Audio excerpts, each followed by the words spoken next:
Tribal belt and block বা জনজাতীয় খণ্ড আৱেষ্টনীত বসবাস কৰি থকা বহু লোককে অবৈধ বেদখলকাৰী বা এনক্ৰোচাৰ্ছ বুলি চিহ্নিত কৰি সদ্যহতে BTC চৰকাৰে তেওঁলোকৰ অন্তৰ্ভুক্ত থকা বা তেওঁলোকৰ অধীনত থকা ৰাজচক্ৰ বিষয়া বা চাৰ্কেল অফিচাৰৰ জৰিয়তে ঠায়ে ঠায়ে পাব্লিক এভিকশ্যন নোটিছ প্ৰদান কৰাটো আমি দেখিবলৈ সক্ষম হৈছোঁ। এই বিষয়ে মোৰ স্পষ্ট মতামত মই দাঙি ধৰিব বিচাৰিছোঁ যে ট্ৰাইবেল বেল্ট এণ্ড ব্লকত বসবাস কৰি থকা যিকোনো অবৈধ বেদখলকাৰী লোকক BTC চৰকাৰে উচ্ছেদ কৰিব বিচাৰিছে, আইন অনুযায়ী তাতে যদি উচ্ছেদ কৰিব বিচাৰিছে তাত ক'বলগীয়া নাই। কিন্তু ইয়াতে এটা কথা লুকাই আছে যে Assam land revenue and regulation act chapter 10 অনুযায়ী ট্ৰাইবেল বেল্ট এণ্ড ব্লকত বসবাস কৰি থকা যিকোনো অবৈধভাৱে বেদখল কৰি থকা আনপ্ৰটেক্টেড নন ট্ৰাইবেল লোকসকল অৰ্থাৎ অসংৰক্ষিত অজনজাতীয় লোকসকলে বসবাস কৰিব নোৱাৰে। কিন্তু এই ক্ষেত্ৰত এটা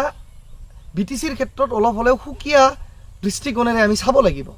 BTCৰ ক্ষেত্ৰত আমি ট্ৰাইবেল বেল্ট এণ্ড ব্লকৰ কথা ভাবিব গ'লে সুকীয়া দৃষ্টিকোণেৰে চাব লাগিব। কাৰণ 2003 চনত যি BTC চুক্তি স্বাক্ষৰিত হৈছিল, সেই BTC চুক্তি স্বাক্ষৰিত হোৱা অনুযায়ী BTC চুক্তিৰ দফা অনুযায়ী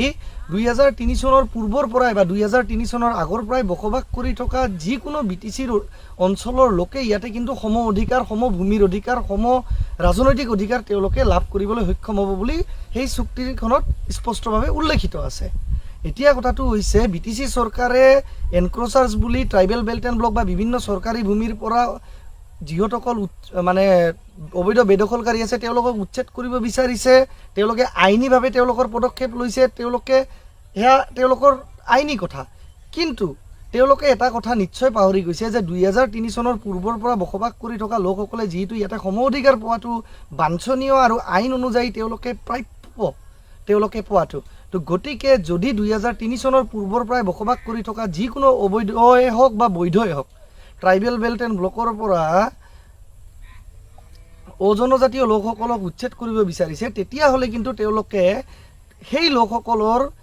ৰাইট টু লাইফ অৰ্থাৎ সংবিধানৰ যি মৌলিক অধিকাৰ, জীয়াই থকাৰ যি অধিকাৰ বা ৰাইট টু লিভলিহুড, সেই অনুযায়ী তেওঁলোকৰ পুনৰ সংস্থাপনৰ ব্যৱস্থা উচ্ছেদ কৰাৰ আগতে কৰিব লাগিব। অৰ্থাৎ ট্ৰাইবেল বেল্ট এণ্ড ব্লক বা জনজাতীয় খণ্ড আৱেষ্টনীৰ পৰা যদি 2003 চনৰ পূৰ্বৰ পৰাই বসবাস কৰি থকা যিকোনো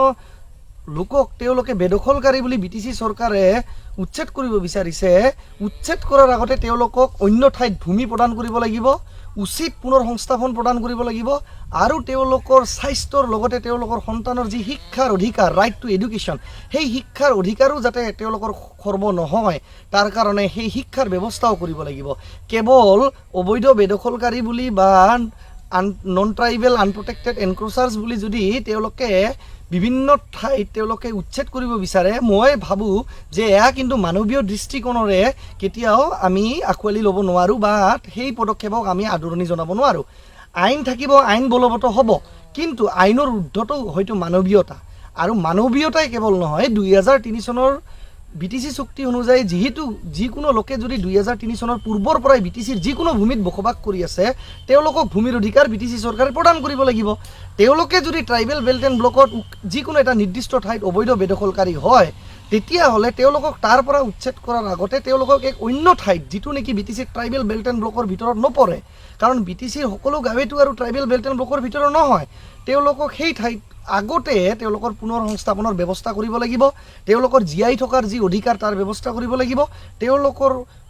উচিত স্বাস্থ্য, তেওঁলোকৰ খাদ্য, তেওঁলোকৰ সংস্থাপনৰ লগতে তেওঁলোকৰ সন্তান যাতে আগন্তুক দিনত ভাল শিক্ষা ব্যৱস্থা পায়, সেই শিক্ষা ব্যৱস্থাৰ কাৰণে স্কুল, অনুষ্ঠান প্ৰতিষ্ঠান, শিক্ষা অনুষ্ঠান প্ৰতিষ্ঠান কিন্তু তেওঁলোকে আগতে স্থাপন কৰি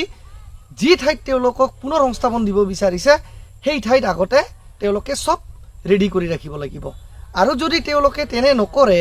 কেৱল অবৈধ বেদখলকাৰী হ'ল বুলি ট্ৰাইবেল বেল্ট এণ্ড ব্লকৰ কেৱল অবৈধ বেদখলকাৰী হ'ল বুলি তেওঁলোকক যদি উচ্ছেদ কৰে, তেতিয়াহ'লে কিন্তু BTC চুক্তিৰ 2003 চনৰ যি দফা, সেই দফাটো কিন্তু উলংঘন কৰাটো হ'ব। আৰু 2003 চনৰ পূৰ্বৰ পৰাই বসবাস কৰি থকা কোনোবা অজনজাতীয় লোকে যদি ট্ৰাইবেল বেল্ট এণ্ড ব্লকত বসবাস কৰি আছে বা ট্ৰাইবেল বেল্ট ব্লক নহ'লেও চৰকাৰী ভূমিত বসবাস কৰি আছে, এইটোও চাব লাগিব চৰকাৰে যে সেই ভূমিৰ দৰাচলতে আগতে বন্দোবস্তি হৈছিলে নাই বা সেটেলমেণ্ট হৈছিলে নাই বা সেই ভূমিৰ ছাৰ্ভে হৈছিলে নাই। আমি দেখিছোঁ যে ABMC বুলি নহয়, বহু সংগঠনে বা ছাত্ৰ সংগঠন আৰু চিভিল ছ'চাইটি সংগঠনে তেওঁলোকে প্ৰতিবাদ সাব্যস্ত কৰি কৈছে যে বহু গাঁৱত বা বহু বসতিত আনকি ব্ৰিটিছ চৰকাৰ ভাৰতবৰ্ষক স্বাধীন কৰি এৰি দিয়াৰ পিছৰ পৰাই সেই গাঁওসমূহত ছাৰ্ভে হোৱা নাছিল বা ছেটেলমেণ্ট হোৱা নাছিল। তো সেই গাঁওবিলাকৰ ছাৰ্ভে কৰি প্ৰথমতে তন্নভাৱে সেয়া